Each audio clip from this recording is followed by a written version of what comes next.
The broadcast is now starting. All attendees are in listen-only mode. Hello, everyone, and welcome to our webinar this week. My name is Tanya, and I'm the Marketing Manager over here at Struxoft Solutions. Today's session will be led by Mahbub, Struxoft's very own expert on all things CMS. He will be covering our new and improved CMS for SolidWorks solution, which is a complete plugin that will convert your SolidWorks parts to DSTV NC1 directly within the SolidWorks platform. So just before we get going, I just want to remind everyone that at the end of the webinar, we'll be taking a couple of live questions. In order to be selected, please press the raise hand button on the dashboard. Just please also make sure that your mic is working correctly. If you'd prefer, you can also ask questions throughout the webinar in the questions tab of the GoToWebinar dashboard. You'll be able to type them in there. All right, that's it for me. I'm going to hand off to Mahbub now. Thanks, Tanya. Good afternoon, everyone. My name is Mahbub. I've been with Struxoft Solutions just more than 6 years now, and I'm helping my clients worldwide with our CMS product to create their NC1 file, from whether it's from SolidWorks, Inventor, or AutoCAD. But today we'll be talking about our new and improved SolidWorks, as Tanya mentioned. So let's start. So what I'm going to be doing right now, I'm going to be going to the slides, and we'll be switching between SolidWorks platform and my slides. Okay. So so what it is, it's pretty obvious from the name that we read your 3D native and non-native SolidWorks model and produce NC1 file with our improved one. So previously, what we had a solution that will reading your part files only and creating an XML file. And then from there, we had a standalone CMS that was converting that XML to NC1 file. So we have changed all this to our new platform. We have a new approach now. So we'll talk about that in our coming slides. So again, it targets your part files. We can also work on assemblies. Additionally, we can work on your multi-body part files as well. And if you have step files or SAT files that is coming from probably from a third-party CAD platform, we can also work on those files. The part that comes out of our software that we call NC1 file, right? And the extension is .nc1. And that NC1 file that we save from our software is as per the DSTV standard. So we call this, that's the reason why we call it DSTV NC1 file. So it's, as we already know, DSTV is a German standard. It's a public standard that been adopted in North America and also, elsewhere in the world. And as long as any machine, that can read NC1 file, DSTV NC1 file will be, have no issue whatsoever with our NC1 file. For those who are pretty new on that area, what is a DSTV file? It's just a text file that you can open with your notepad and understand what's there. Each of your NC1 file is actually for a particular part. So each part will have their own DSTV file. All it does, it has some few blocks that describes your different operations. So your external cuts, whether you have miter, you had your, copes and bevels and fillets, everything within your border. Border cuts will be coming a part of the AK block. And then opening your drills and any kind of text canceling. We do also read your marking lines. Additionally, that I want to mention that our previous SolidWorks CMS for SolidWorks was not able to read your text canceling and marking data from your model. By this build, the new release will be able to read them directly from your model. So for the ones who are new in this area, here is a simple DSTV file opened with our NC1 Viewer. That if you go to our website and scroll down on our CMS page, you're going to see a free download for that viewer. That is normally, if you download it today, it will be valid for the whole year. If you open any NC1 file with our viewer, you're going to have a 3D view. And over here, I'm just kind of try to make sense of the components of the part over here. So, if you open an NC1 file, again, you have your data, header data, and then your operations, and then your, a description of your borders, right? So here is a sample machines that is using our NC1 file. So bottom line, again, as I mentioned earlier, any machine that reads DSTV file will have no issue with our NC1 file. Again, what has been changed here with this new plugin? Definitely conversion time has been improved significantly.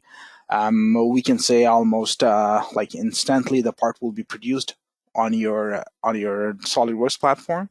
So you will never leave that platform because it's totally your plugin within the SolidWorks platform. So as the software does not, will not be using additional resources, you have the same requirement, right, as your SolidWorks. So no additional requirement for that for our software. You can, if you have a access control for your SolidWorks users, you can still keep the same control. And additionally, our licensing is a web-based license right now for this. Our old system was using a license manager. That has been, we got rid of that system, and we have implemented a new system that we call, Quick License Manager. And if you are on a floating license, you don't have to host any server at this point for the network license.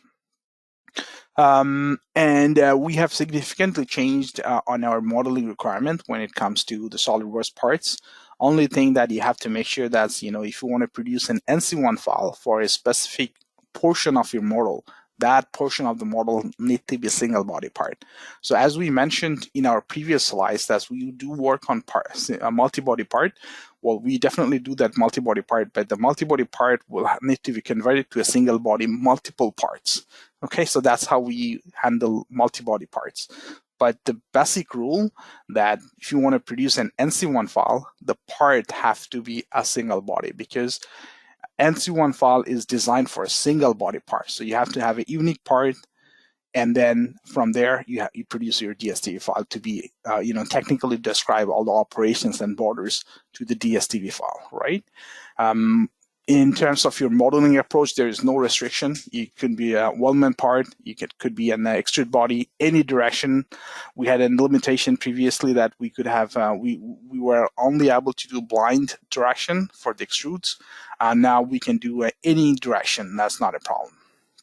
Additionally, we do read your stock members, and if you open any part from a CAD platform, if it comes as an imported bodies, we also read that. The same goes for your step files, right? You don't have to run any feature recognition tool to process your step files at this point to use our current solution to produce your NC1 file. So we're going to talk about those steps in our coming slides, and we'll do some examples as well.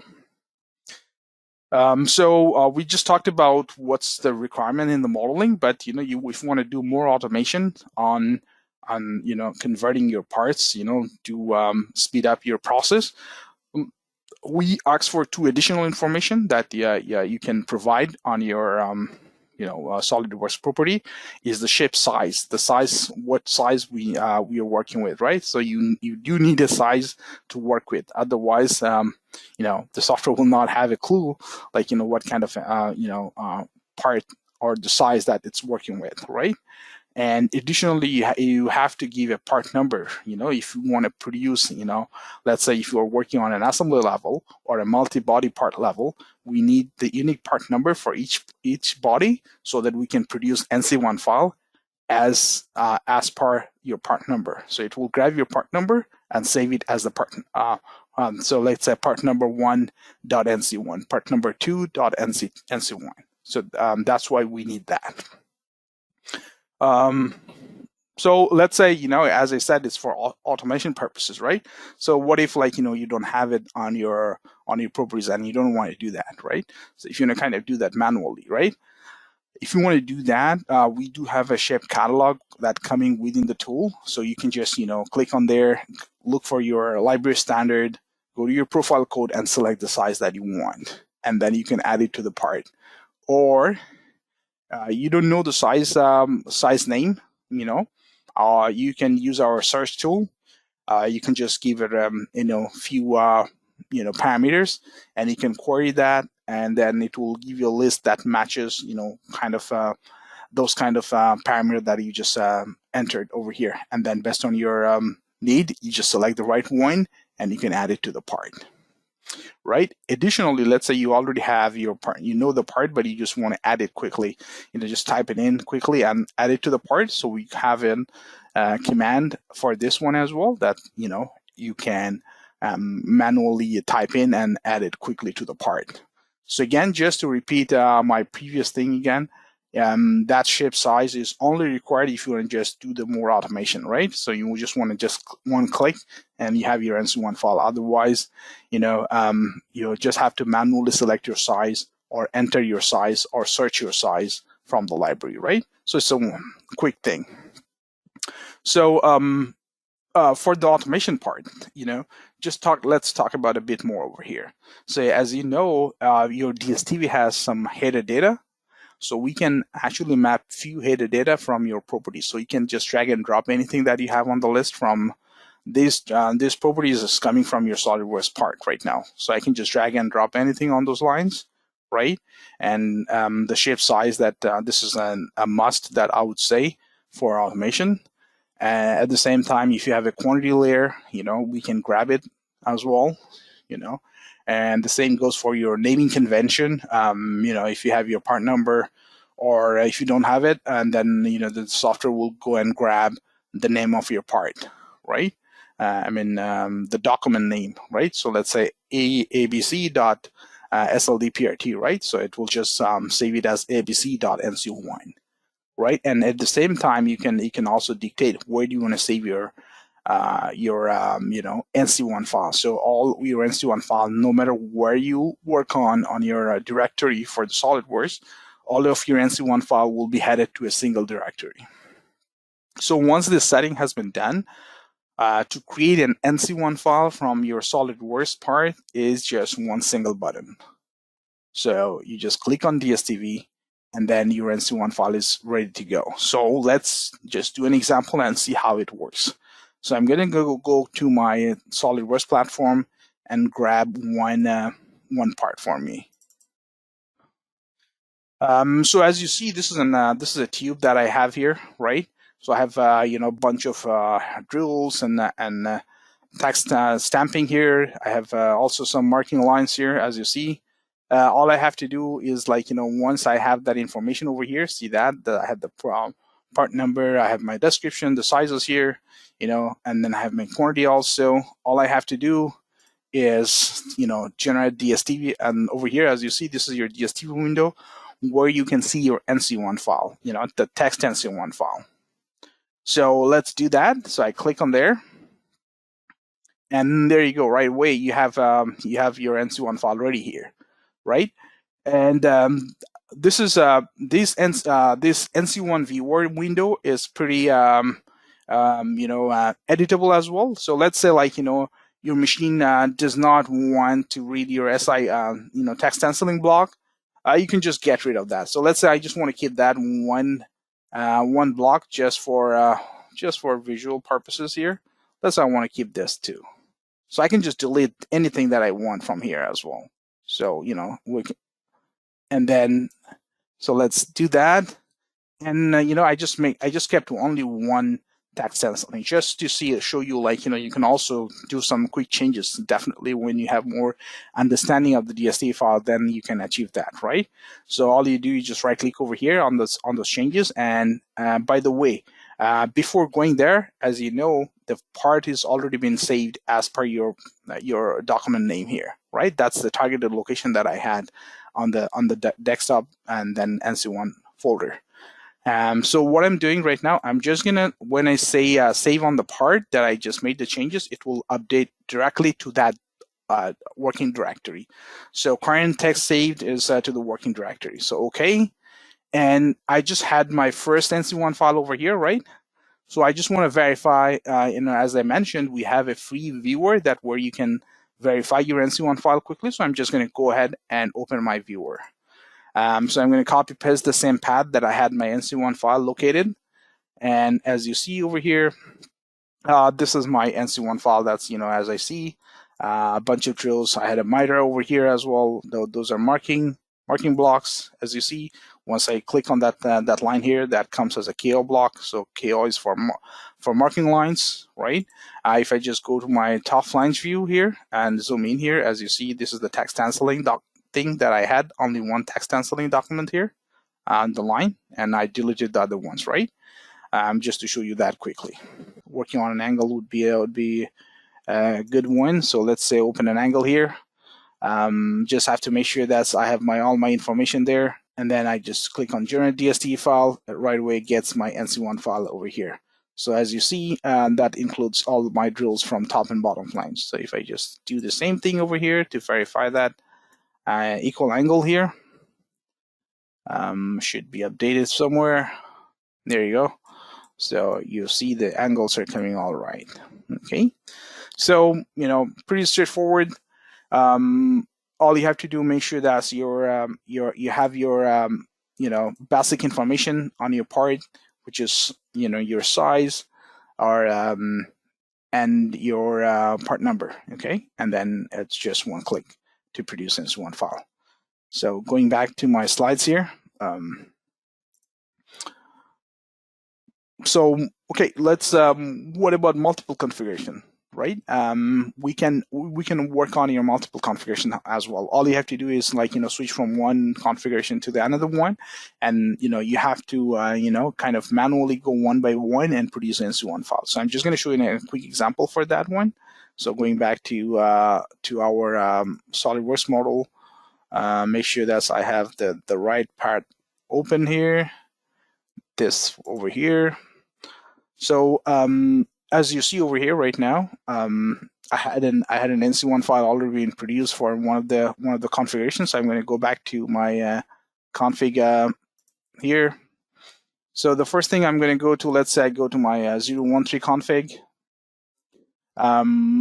So on the bottom flange, as you see over here, I have multiple drills: 1, 2, 3, 4, 5, 6, 7, 8, 9 drills on my bottom flange, and I have something on the top flange as well. So on your bottom flange, as you see, there's 9 drill being ended up here, right? So if I just update, let's say go to 18 here, so as you see, it becomes smaller, and I have only 2 drills on the bottom flange. So I should see only 2 lines on my BO operation for over here, right? So if I run it again, so our NC1 file is getting updated right now. So over here, you just make sure that's they're all correct, right? All you have to do is save your NC1 file for your all configurations separately. So the last thing is this one, the last config here. So as you see, even I don't have any drill. If I run that, and as you see, there is no drill operation. All I have is my description for AK blocks here, right? So pretty straightforward.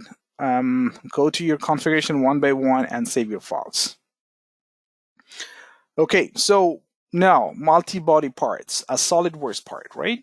So what happens is we are using an approach that's been given by SolidWorks itself.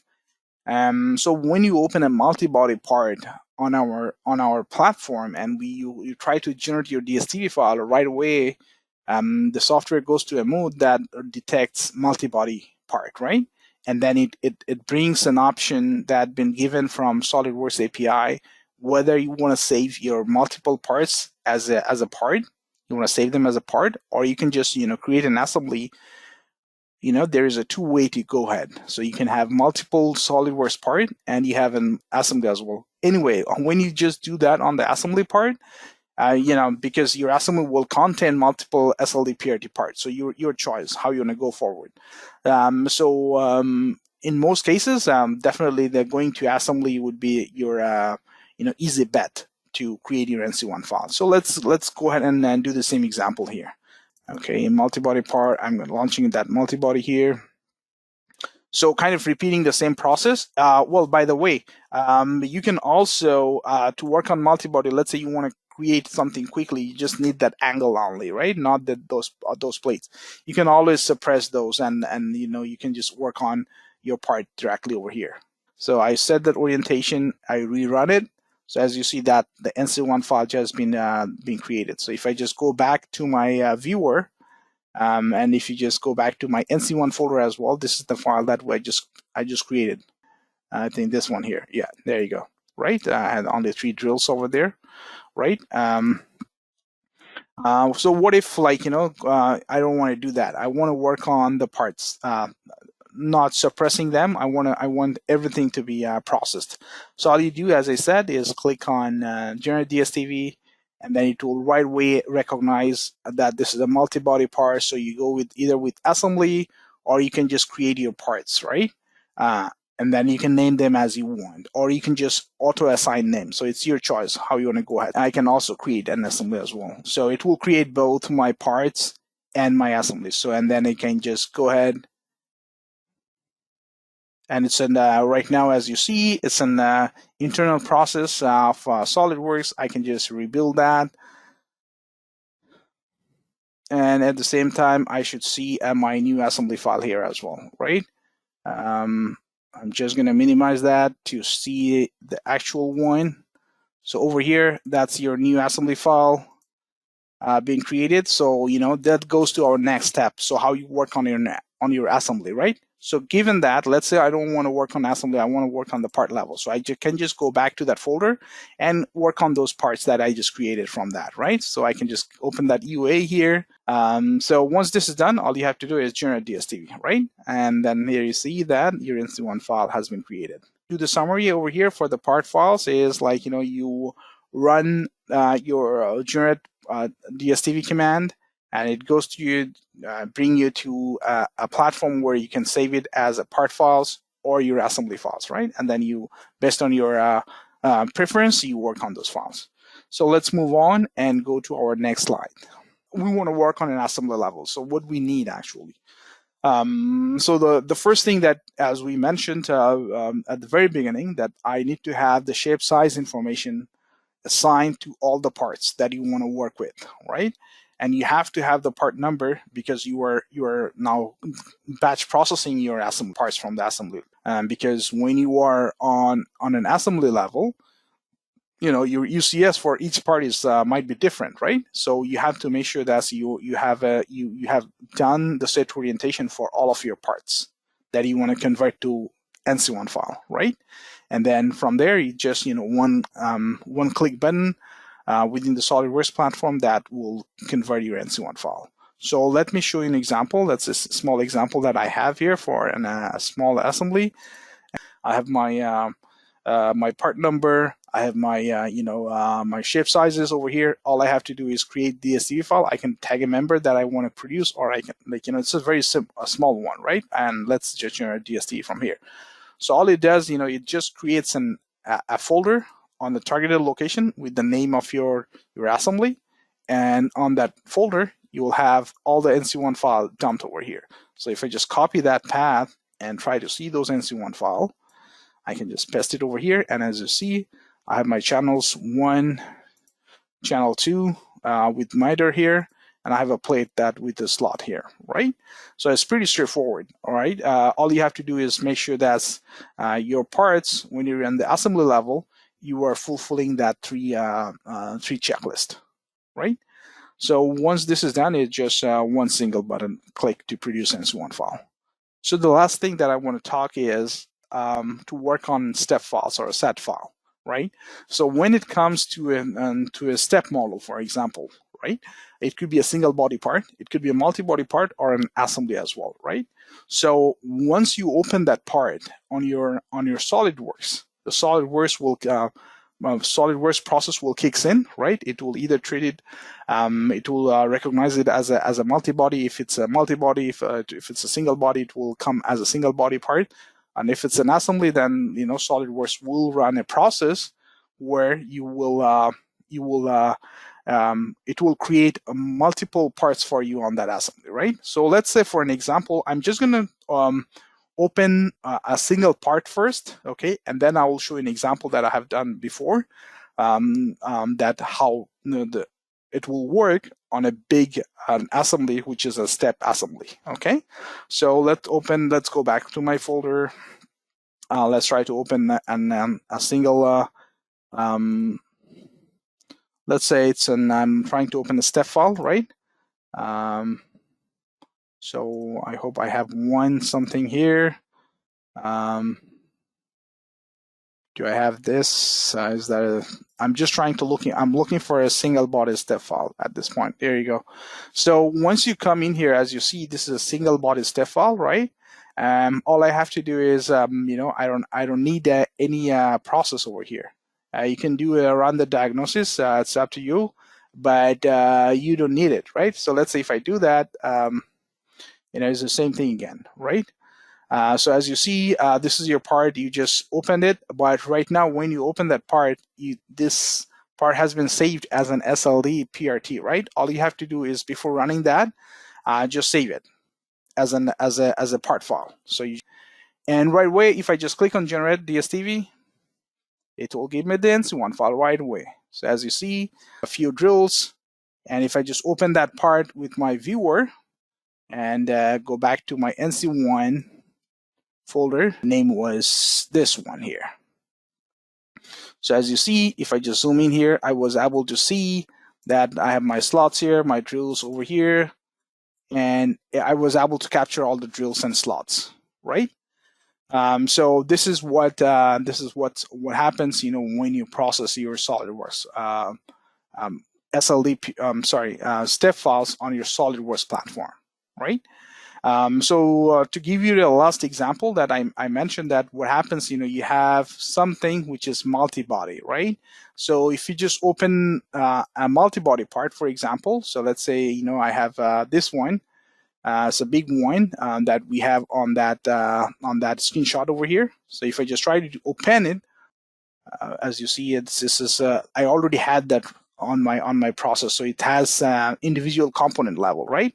So again, you can go back to your part level, and from there you can process your NC1 file, right? It's the same process as you have on your assembly, the regular assembly, or your part level. You go to the part level, you work on it, or if you want to work on an assembly, you just make sure all the parts has been given with right orientation, has been given the shape size and the shape and the part number.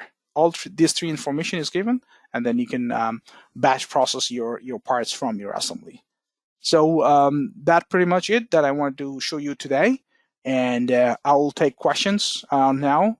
But in future, if you have any questions, you can always write an email directly to me, or you can call me the number that is on my screen. So Tanya, goes to you. Awesome. Thank you very much. As Mahbub mentioned, we have time to answer a couple of questions. If you'd like to go ahead and pose a question live, please raise your hand now by clicking on the hand icon in the control panel. Just also please make sure that your audio is working correctly. And while we wait for any questions to come through, I'd just like to remind everyone that the recording of the webinar will be sent through tomorrow. As always, please feel free to share this recording with any colleagues. And if you'd like to set up a one-on-one demonstration or have any follow-up questions after the session has closed, we highly encourage you to reach out to our team. Our contact details are available on the screen right now, but they also will be available, they'll be provided with the recording tomorrow as well. We'll now be ending the webinar. Thank you to Mahbub, and also thank you to everyone who registered. Thank you very much. Have a great day. Have a great day. Bye for now.